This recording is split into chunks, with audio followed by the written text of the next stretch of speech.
ఈ ప్రభుత్వం కుట్రపూరితంగా గౌరవ హైకోర్టులో వాదించినందుకు ఈరోజు స్టే వచ్చింది. తెలంగాణ ప్రజలకు గుర్తుండాలి, ఇదే కుట్ర ఫీ రీఎంబర్స్మెంట్లో కూడా జరిగింది. ఆ విషయానికి నేను తర్వాత వస్తాను. సో మరి 8 జీవోలు ప్రమాదంలో ఉన్నాయన్న విషయం రేవంత్ రెడ్డి గారికి తెలియదా? రోజుకు 18 గంటలు నేను రివ్యూ చేస్తున్నాను అని చెప్పి ఆ రివ్యూల కోసమే నేను ఒక ప్రశాంతమైన వాతావరణంలో రివ్యూలు చేయాలని చెప్పి దాదాపుగా 200 కోట్లతోని Marri Chennareddy institute of human resource డెవలప్మెంట్లో బోధి అని చెప్పి ఒక కొత్త ఇల్లు కట్టుకొని, బంగళా కట్టుకొని, ఒక సౌధం కట్టుకొని రాత్రి 12 గంటలకు ఎవరికీ తెలియకుండా గృహప్రవేశం చేసి అందులో నేను రోజుకు 18 గంటల రివ్యూ చేస్తున్నా రేవంత్ రెడ్డి గారు, మీకు 13 లక్షల మంది మహిళలు వాళ్లకు ఏ విధంగా అయితే బెనిఫిట్ జరుగుతుందో అది చూసి మీరు కన్ను కుట్టిందా? కేసీఆర్ గారి ఆనవాళ్లను చెరిపేసే కార్యక్రమంలో గురుకులాలను నిర్వీర్యపరిచిండ్రు, మిషన్ భగీరథను నిర్వీర్యపరిచిండ్రు, ఫీ రియంబర్స్మెంట్ స్కీమ్ను నిర్వీర్యపరిచిండ్రు. అదేవిధంగా దాంట్లో భాగంగానే ఇప్పుడు కళ్యాణ లక్ష్మి షాదీ ముబారక్ మీద కూడా మీ కళ్ళు పడ్డాయి. అందుకొరకే ఈ స్కీము పూర్తిగా మళ్ళీ ఈరోజు హైకోర్టులో బ్రేకుల ద్వారా హైకోర్టు బ్రేకులతో ఆగిపోయింది. మరి ప్రభుత్వంలో నా పక్కనే మరి మంత్రిగా పనిచేసిన ఒక నాయకురాలు ఉన్నారు, సత్యవతి రాథోడ్ గారు.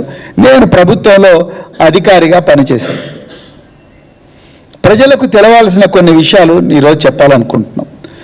మరి 2014 నుంచి 2023 వరకు ఎప్పుడు కూడా దీని మీద, ఈ స్కీమ్ మీద ప్రజా ప్రయోజనాల వ్యాజ్యం పడలేదు, అంటే పబ్లిక్ ఇంట్రెస్ట్ లిటిగేషన్ పడలేదు. సడన్గా ఇప్పుడే దీని మీద పబ్లిక్ ఇంట్రెస్ట్ లిటిగేషన్ ఎందుకు వచ్చింది?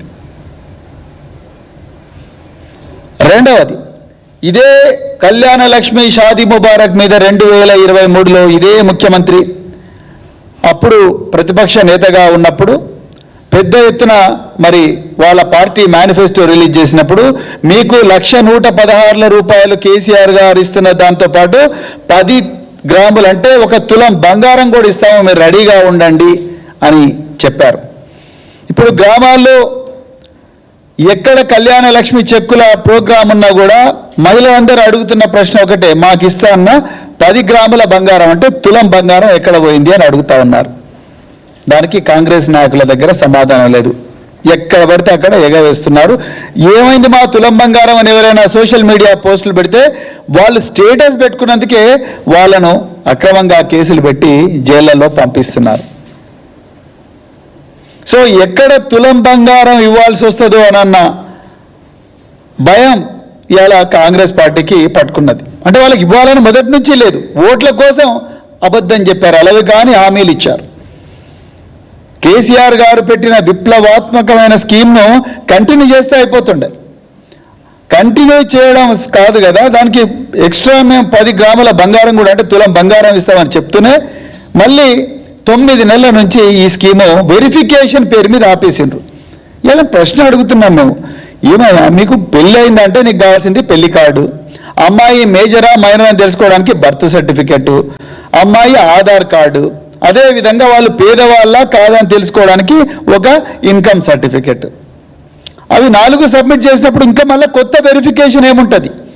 సో అనవసరంగా బట్టగాల్చి మీదేసి వెరిఫికేషన్ పేరుతో గత 9 నెలల నుంచి ఈ షాదీ ముబారక్ అదేవిధంగా కళ్యాణ లక్ష్మి చెక్కులను ఈ ప్రభుత్వం రిలీజ్ చేయడం లేదు.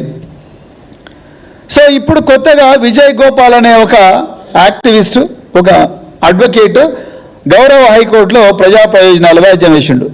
8 జూలై నాడు వేసిండు. నిజంగా ప్రజా ప్రయోజనాల వ్యాజ్యం వేసిన వెంటనే మొట్టమొదటి ఆయన పిటిషన్ లిస్ట్ అయిన వెంటనే ముందు గవర్నమెంట్ ప్లీడర్లకు నోటీసులు పోతాయి. అంటే ఆయన ప్రతివాదులుగా ఎవరిని పేర్కొన్నాడు?